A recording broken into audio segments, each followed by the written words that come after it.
Ya, Assalamualaikum warahmatullahi wabarakatuh, Ananta. Salam sejahtera untuk kita semua. Eh, Ananta, oke, saya akan eh, menjelaskan hasil pemeriksaan saya. Untuk proses produksi jamur tiram, sudah oke, tidak ada yang perlu diperbaiki. Untuk proses produksi juga sudah oke. Nah, tapi eh, kemarin kalau nggak salah gitu ya, saya nanya gitu, apakah ada pemeriksaan atau enggak gitu ya. Kalau tidak ada ya ini benar gitu ya, proses benar. Tapi kalau ada di bagian mana? Tapi menurut saya, apakah mungkin gitu ya, ketika kita memproduksi sesuatu atau melakukan sesuatu tidak ada aktivitas pemeriksaan gitu ya. Nah, itu jadi pertanyaan gitu ya. Karena apalagi ini penggorengan gitu, menggoreng. Apakah ada atau enggak gitu ya. Nanti kamu yang tahu gitu. Nanti kalau nggak ada, ini benar, tapi kalau ada silakan dimasukkan gitu, di insert gitu, di bagian mana. Terus di bagian gambar, semua gambar ditambahkan sumber ya. Ini sumbernya dari mana? Ini misalkan gambar 4.7, ini sumber dari mana kamu ambil nih? Gitu. Semua gambar. Oke.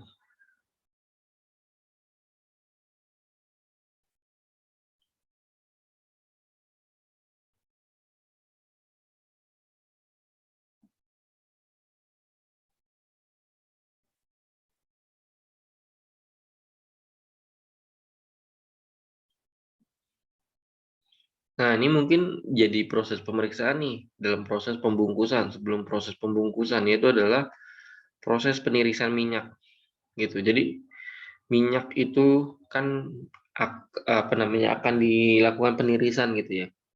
Kalau memang belum misalkan masih ada minyak artinya tidak bisa dibungkus. Kalau tapi masih misalkan sudah tidak ada minyak maka bisa dibungkus. Itu bisa menjadi proses pemeriksaan dalam proses produksi ini gitu.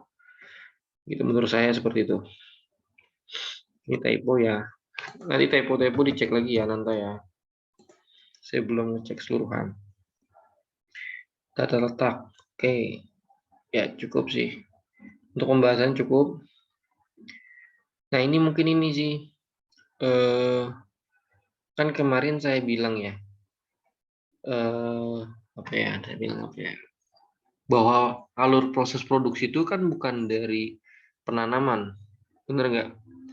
Alur proses produksi itu diawali dari gudang bahan baku sampai gudang bahan jadi atau proses akhir penggorengan. Nah, setahu saya ini bagian sini nih adalah proses kayak nomor satu itu bahan baku.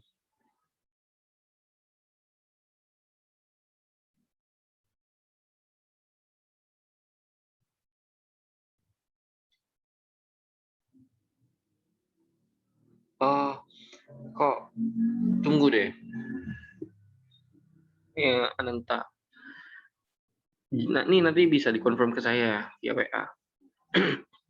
Jadi itu mempersiapkan bahan bakunya itu di poin 8 itu ada area khusus.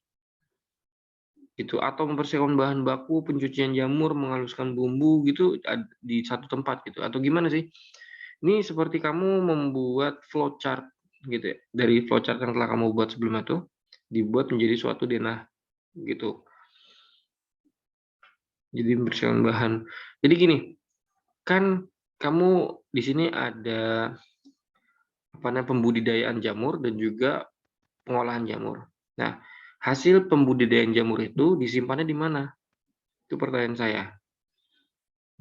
Terus kedua, hasil penyimpanan itu untuk diproses semua atau ada yang dijual gitu ya. Biasanya kan kalau pembudidayaan itu bukan hanya diproses atau diolah, tapi bisa juga dijual mentah seperti itu. Nah, pertanyaan saya seperti itu. Nah, terus juga agak aneh menurut saya gitu ya. Mempersiapkan bahan tuh punya area sendiri. Areanya berapa nih? Kamu berapa? 2 ya? 2, ini meter ya? 2 meter. 2 meter untuk mempersiapkan bahan. Terus ada gap nih di sini nih apa nih gapnya? Itu harus kamu jelaskan tuh ya. Nanti coba dijelaskan ke saya. Pertama itu, jadi denah tata letak itu nggak harus sama seperti flowchart proses produksi ya, Ananta. Jadi bisa jadi dalam satu area gitu ya, di misalkan area pemotongan atau area pabrikasi apa nih, itu ada beberapa aktivitas di situ, gitu. Tidak harus satu aktivitas, tidak harus kayak gini, gitu. Ini menurut saya agak aneh sih. Nanti akan jadi pertanyaan pasti. Gitu. Terus ini spesifikasinya apa nih? Saya pernah nanya deh, ini apa nih titik putih nih apa gitu ya. Putih nih apa? Nih antara 9 dan 8 ini kan ada gap nih. Ini apa? Seperti itu. Jadi itu yang perlu kamu jelaskan ya. Nah, penjelasan ini penting gitu ya. Tapi bukan aktivitasnya. Jadi seperti kayak deskripsi tempatnya gitu. Oke, nah ini benar nih, 7 menunjukkan departemen lumbung, gitu. Nah, di sini tempat tumbuh dan dipanen. Terus 8 nih, menunjukkan departemen persiapan bahan baku. Nah, itu coba dicek lagi ya. Kalau saya sih agak aneh gitu ya. Dia 2 meter sendiri untuk mempersiapkannya aja, gitu. Terus bisa ditambahkan di awal penjelasan dari tata letak bahwa proses produksi ini memproduksi berapa banyak kilogram dari jamur. Gitu, apakah banyak banget atau gimana? Seperti itu ya. Jadi itu aja dulu buat Ananta. Nanti tolong kita diskusi di WA gitu ya. Oke, terima kasih. Assalamualaikum warahmatullahi wabarakatuh.